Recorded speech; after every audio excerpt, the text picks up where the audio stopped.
Vault Keeper Wixwell, is he overhyped or is it justified? This is the final version of his kit. I'm going to go over this with you guys today, share my opinions, but before we get into that, we have a lot of stuff going on in the game. This is going to be a classic fusion for Vault Keeper Wixwell, which means you got to get the 4 epics, you got to get the 4 rares, all kinds of stuff. So it's going to be a lot of time, a lot of commitment to actually go for this champion. But we also have the Path of Light, which is helping you get Mikage. We have the Community Weeks Titan event, which, speaking of, the Path of Light, super expensive if you're actually going to go for it. We just had the Adventurer Deck of Fate.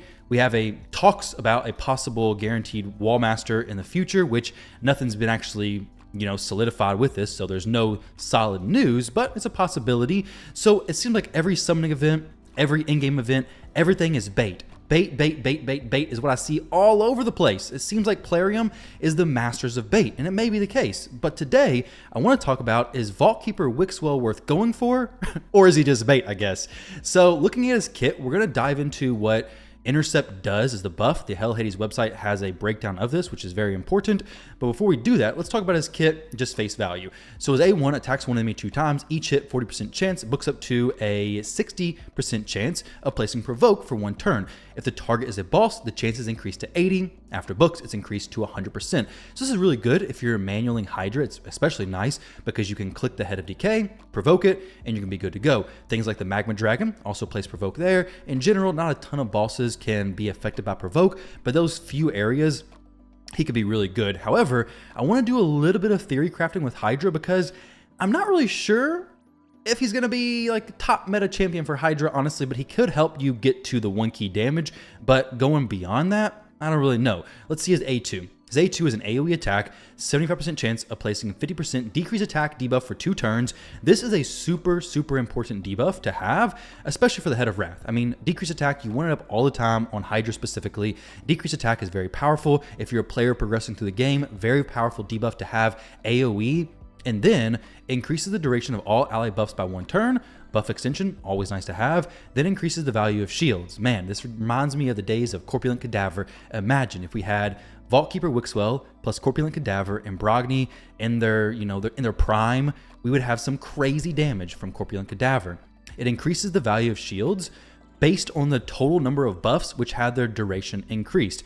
Now, I'd be interested in knowing if this is the total number of buffs per champion or in general. Either way, it's a potentially very, very significant boost to that shield, giving your champions a ton of protection. And if you tune it correctly, you could probably, while most champions don't do a ton of damage based on shield, Yannika's going to be adjusted, I believe, as far as the whole mischief stuff with Tolgron, whatever his name is. So outside of that, Corpulent Cadaver's been changed. A lot of these champions are adjusted.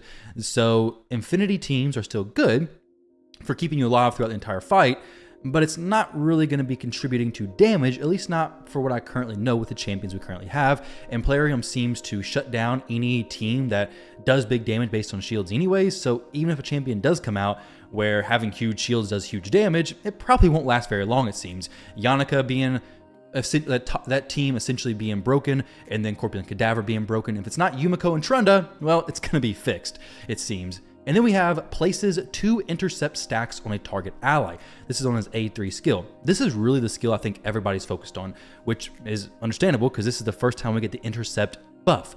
Also places 60% increased defense and a shield buff on all allies for 2 turns. The value of shield is proportional to this champion's defense. He's a defense-based champion, so it should be some pretty good levels of defense to begin with. This is a 3-turn cooldown, very low cooldown, very nice intercept stuff. I'm going to talk about what that skill actually does. The only thing that's kind of weird is the fact that it's on a single target and you have to manual that. You can't block the fear from the Head of Torment, but you could intercept it, I believe. So we'll have to see how that actually plays out. But I don't think he's going to be a great counter to the Head of Torment, personally, because it seems very inconsistent, especially with having to manual it. The increased defense and shield on all allies for 2 turns is very nice, very consistent. It kind of makes me think, though, like with Mithrala, who does an increased defense plus a shield, would you use those 2 champions in the same team? I mean, in a way, yes, because she brings more stuff, but it almost seems as if these champions would be in different teams. If you're somebody trying to push just 1 key Hydra, these champions could give you 2 different teams. Wixwell in one, and Mithrala in another. And then his passive. This is very nice, especially if you're somebody wanting to auto Hydra, because at the start of each round, places a counterattack buff on this champion for 1 turn. This buff cannot be removed. Now, the next portion, I assume, could be removed, which gets into a little bit of a dangerous territory if you're going against the Head of Mischief on Hydra, which if you're using him there, you will be going against that. At the end of this champion's turn, places a counterattack buff on them for 1 turn. This could be stolen. The Head of Mischief spreads it, and your run's ruined because now anytime you hit any Hydra head, they're going to be counterattacking. So this buff, if it's protected, it's amazing.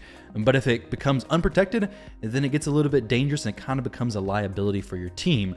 But initially, it sounds pretty awesome. I mean, because now the Head of Decay doesn't attack, it's going to be having a chance of being provoked, and you can keep the provoke up very consistently and be able to run it in full auto, which is the only way I really like to run my Hydra.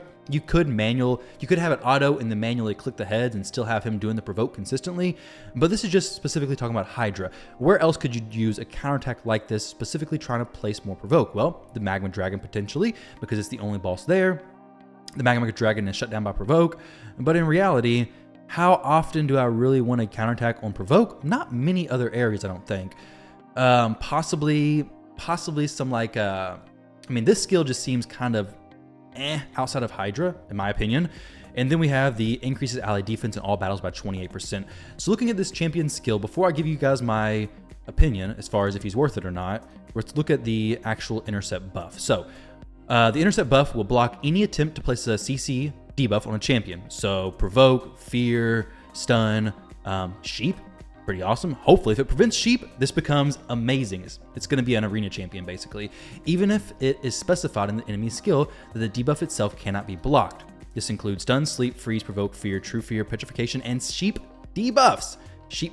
So now it opens them up from, okay, maybe not just a Hydra champion, but maybe we're looking at an arena champion. Because what's more annoying than sheep? Well, if we have a fast Vault Keeper, then we could maybe go before an Armand's. We could have him intercepted on a champion who I don't really know, because he's just going to sheep somebody else. So I don't know how much of a difference that would really make, unless you have a champion who could just one-shot stuff, but that kind of becomes questionable in that sense. He does place 2 stacks of it, so we'll have to see how that actually plays out in reality. But a champion can receive multiple stacks of Intercept buff. Very cool. Each Intercept stack will block 1 attempt at placing a CC debuff, which means Armand's does the AoE, it does a stun, and then he does a sheep debuff. So now it's going to be, okay, you have no stacks left, which is not great. Or if you have a Kymar going before Armand's, well, he's going to sleep, and then Armand's going to go. So you can kind of work around that. So I don't think he's a perfect counter to Armand's to begin with. Each intercept stack will block 1 attempt at placing a CC debuff. After the attempt, 1 stack will be removed. The Intercept buff has no duration, and therefore cannot have its duration increased or decreased. This is a lot like the Ward of the Fallen, essentially Ward of the Fallen. If you come in here and see what it does, you can see that, okay, it comes in, you start with, at 6 star, you start with the 3 stacks, and they don't go away until it's actually hit. So 3 stacks there, Rodos does his thing, and now, okay, it has no duration, so it's not gonna expire, but it does get dropped whenever I get damage done. Same thing with Intercept. If a CC debuff is attempted to be placed, and it's not gonna get placed, but it's gonna drop your stack by 1. It can't be increased, and it can't be decreased either. If a CC debuff is placed on a champion that has Intercept stack and the block debuffs buff, an Intercept stack will not be removed. That's actually very interesting. So this makes me think, okay, well now you could actually run Vault Keeper with a immunity set. So an immunity set, very fast, or an untouchable set, very fast, or Stone Skin, not really, well, yeah, Stone Skin very fast possibly. Now, all of a sudden, he's not going to have the Intercept stack removed because Armand's couldn't even place stun on him to begin with. So very interesting stuff. The reason why I'm questionable about Stone Skin is because it can still be bombed. Either way, though, the sheep would be prevented anyway. So this is actually really, really interesting. So the Stone Skin would stop the debuffs to begin with. However, if a CC debuff that cannot be blocked is placed on a champion with both Intercept and block debuffs, an Intercept stack will be removed. That makes sense. So if it's a unresistible sleep, then I don't know who does that as far as like goes through like a guaranteed sleep. Unresistible, Siffy, but it doesn't go through block debuffs. Has no duration, therefore cannot have its duration increased or decreased. Also cannot be spread out, but it can be removed and it can be stolen. So that's pretty dangerous. So Wukong, stealing Intercept buffs all day. So as far as a champion, I think he's going to be good. I think he's going to be very solid. Progression, for sure. Arena, potentially. Hydra, not. I'm going to go ahead and say it. I'm going to pick one side or the other, okay? Will this champion be game-changing for Hydra as far as pushing you to higher damage numbers? I don't think so. I don't think he brings enough to make it make sense in Hydra, honestly. You guys let me know what you think down below, but there's no buffs or debuffs outside of Intercept, which I don't think is going to be meta for Hydra necessarily. There's no buffs or debuffs in his kit that other champions don't have that do better. For example, we have decreased attack. You need that. We have it on Necmo. We have AoE decreased attack on Artak. We have AoE decreased attack on various different champions. Shields, Mithrala. She has the shields covered. They're very solid shields. He's going to make big shields, but do you really need big shields? Maybe, but it just depends on your team. Infinity teams, possibly, but Hydra, once you get to the higher levels, now this is talking about like pushing the highest damage numbers. Once you get to the higher levels, outside of cheese teams, you're really surviving the entire 1500 turns anyway, so you don't need the Infinity type team like that. Now, as far as currently, do we have any champions that deal damage based on shields that haven't been capped? And any champion who does has been capped, so I don't think this is going to be crazy massive. I mean, shields are nice. Clan Boss possibly, but his A1 doesn't seem amazing for Clan Boss.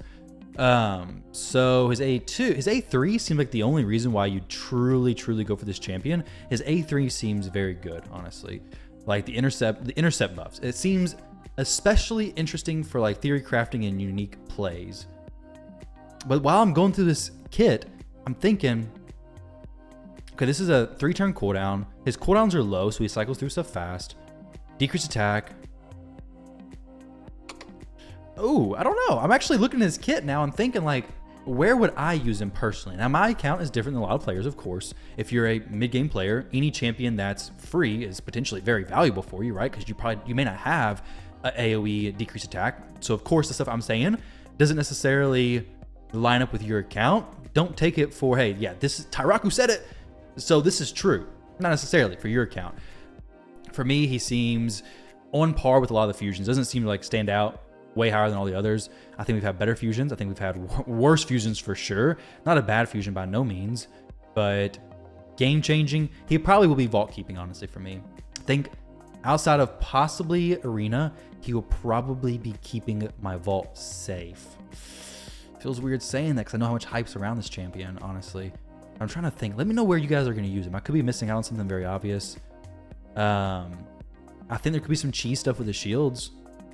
But if you're not surviving Hydra, great champion. Gonna do very well for you. Having more decreased attack champions is fantastic. Having more shields, having increased defense, all that stuff, fantastic. Do not get me wrong. That is incredible, and it will without a doubt help your team survive more.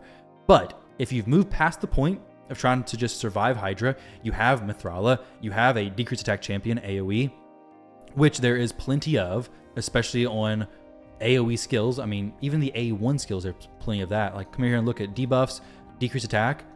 Okay, so hers is hers AoE? I don't think so. Yeah, it is AoE. It is AoE. So AoE there. Technically, UDK has AoE. Don't really use him for that, though. We have AoE on Artak. We have AoE on Nishak.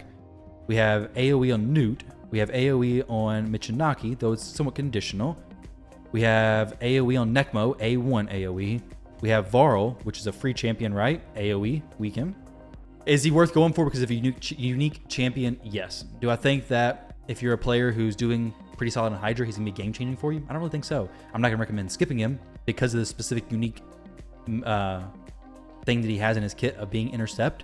But if it's a champion you do end up missing out on, I don't think it's going to be it's not a Newt level champion. I can confidently say that. Well, I'm going to confidently say that, but it's not a Newt level champion.